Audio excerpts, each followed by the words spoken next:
Hello everyone, I'm Alex Dykes and this is Alex and Autos Weekly. I must apologize for this episode being 2 days later than normal. We did have a forest fire up here in the Santa Cruz Mountains and it was really close to home. It was only about 1/8 of a mile away or so, and that really does put things into perspective. As a result, all of our neighbors and us have been spending this last weekend clearing brush, clearing trees, etc., and it really just put a damper on this schedule. So without much ado, I will go right into the news. The first thing is on tires. Now we all have tires in our cars, but even I don't think all the time about the tires, how old they are, what quality they are, etc.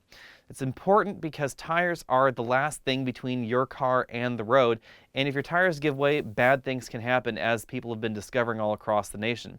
If you take a look at the finer print in some of your instruction manuals in your cars, you'll notice that a lot of vehicle manufacturers recommend that you replace your tires every 6 years, regardless of what the tire manufacturer says. That's just because the car manufacturers are being extra careful in the light of recent litigation. Now, the reason for this story and the reason ABC News picked it up is because recently in Louisiana, an SUV with 10-year-old tires ended up having a severe tread malfunction. The treads flew off, the tire exploded, vehicle crashed into a bus and killed all 5 people inside the SUV. That's really what's brought this to attention.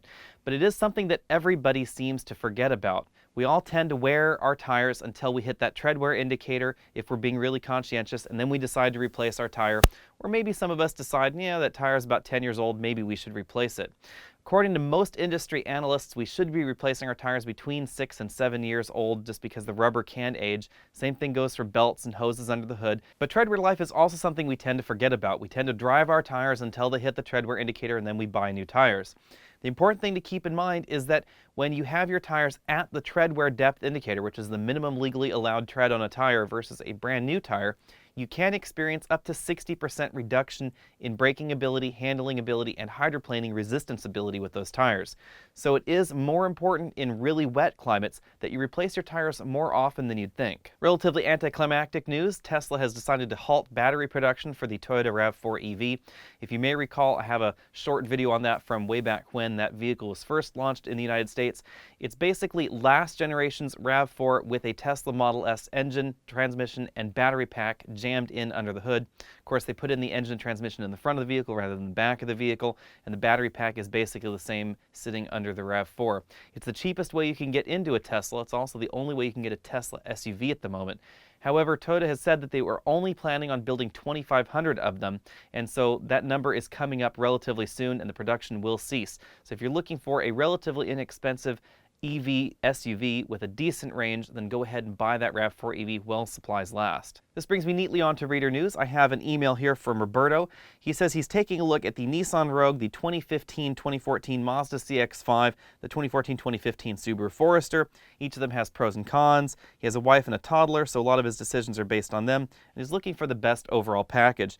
He knows that the performance of the CX-5 is the best, but he thinks that it's cramped. He likes the interior of the Rogue, but is worried about Nissan reliability. He loves the function of the Forester, but he thinks that the interior leaves a lot to be desired. Well, let me start by saying I have spent a decent amount of time in the Forester, but I haven't had one for a typical weekly review. So if you're from Subaru and you're watching this, then go ahead and loan me one. You can contact me at alex@alexandautos.com, and we'll be sure to review it right here on this channel. But in general, the Mazda CX-5 is the better handling vehicle. It also gets the best fuel economy, but as you said, it is a little bit cramped. The infotainment system is also just a little bit old. That CX-5, the CX-9, as well as the Mazda 6 have the older generation Mazda infotainment system, and it really has some troubles playing large music media libraries. Mazda has said officially that they're working on a fix for this, but they don't have an ETA for that repair. I do expect it before the end of the calendar year, but that is a decent amount of time. The Forester is an interesting option. Subarus in general have relatively expensive drivetrains, and I'm talking about from the manufacturing side of things, not necessarily to the end user, the consumer, like we are here. A lot of that has to do with the horizontally opposed engine. There are just more parts going on in a horizontally opposed 4-cylinder than a regular inline 4-cylinder. A horizontally opposed 6-cylinder engine, although they're relatively rare and Subaru doesn't sell too many of those, that's about the same number of parts part-wise as your average V6 engine. But that horizontally opposed 4-cylinder engine, there are a decent amount more parts going on there. Subaru also has a very robust all-wheel drive system, and that's just more expensive than your average run-of-the-mill crossover entry all-wheel drive system. Those permanent all-wheel drive systems do perform very well on-road, off-road, in snow, etc., but you are going to pay a penalty for those systems. Now, of course, Subaru is interested in being a very mainstream auto company, so they have to keep their prices in line with the Rogue and everybody else in this segment, and that means that auto manufacturers just have to choose where to cut corners. Now, I realize that corner cutting doesn't sound very politically correct, but it is kind of an accurate description of what goes on in the auto industry. One particular auto manufacturer will decide to focus their product on a certain segment of consumers, while a different manufacturer will focus on a different set of consumers, and that results in different corners being cut.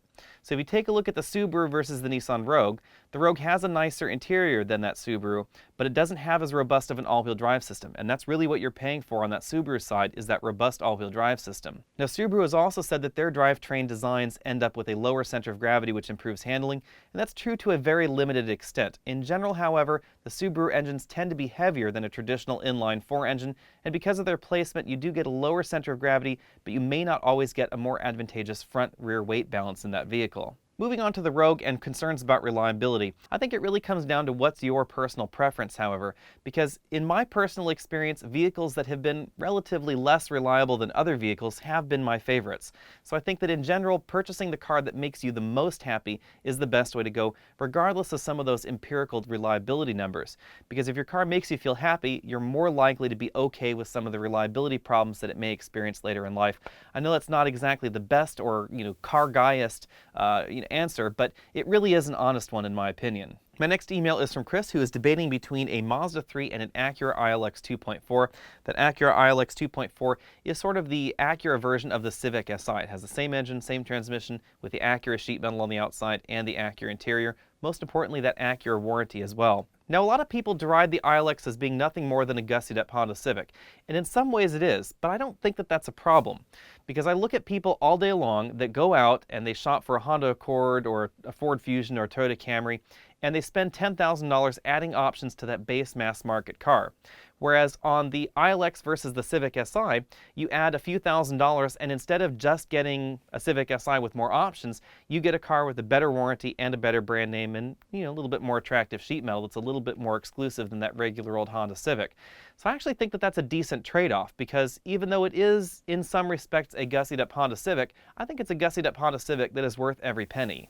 On the Mazda 3 side, you can only get the Mazda 3 with a manual transmission, which is what you asked me about right here in your email, with that 2-liter engine. Unfortunately, Mazda seems to have no intention of ever selling that 2.5-liter engine with a manual transmission. Now, there have been a lot of rumors about that 2.5-liter engine and a manual, but I don't really buy many of them. And the reason for that is because the Mazda Speed 3 is going to be coming at some point soon. Mazda has really not kept that a secret. They do plan on having a Mazda Speed 3 at some point, and so at that point, it doesn't really make sense to have that 2.5-liter engine available with a manual transmission. In this particular comparison, one thing to keep in mind is that the ILX cannot have the manual transmission, the 2.4-liter engine, and a navigation system for reasons that no one really understands. Acura just doesn't seem to want to sell that particular combination of options in the United States.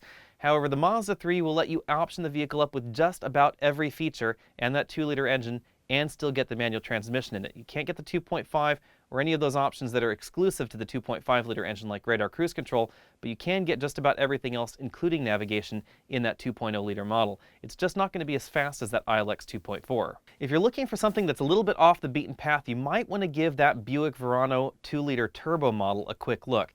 It does have a very nice 6-speed manual transmission. Manual transmission has a great feel to it. It has a kind of a rubbery clutch, but it is still a very good option between the ILX and that Mazda 3. It compares very, very well. The Verano also handles extremely well, and it's really fast with that 2-liter turbo engine. It's by far the most powerful option in this segment at the moment. And in truly interesting fashion compared to these other two entries in this segment, you can also get that Buick Verano with absolutely every luxury option, navigation, etc., all those options, and you can still get the manual transmission in that Verano, which is very unusual in this segment because even with the Mazda 3, you can't get all the options and the manual transmission. On the review front, you should expect the first video on the Fiat 500 Pop coming up tomorrow on this channel. You should then expect the full review of that Fiat 500 either Tuesday or Wednesday, depending on when I get my act together, followed very shortly thereafter by the Audi A3 review. I do hope to get 2 reviews out this week. Hopefully the Audi A3 review will be somewhere around Friday, Saturday, Sunday, with another Alex and Autos Weekly, maybe Sunday or Monday, depending on exactly how I get to that in my schedule.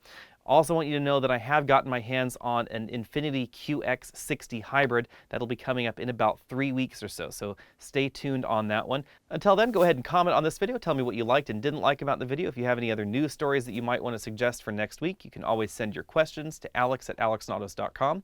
I encourage you to go over to facebook.com/alexandautos and find me over there. You can see what cars I'm reviewing this particular week, and you can make sure that your input is included in my weekly reviews, and I'll see you next week.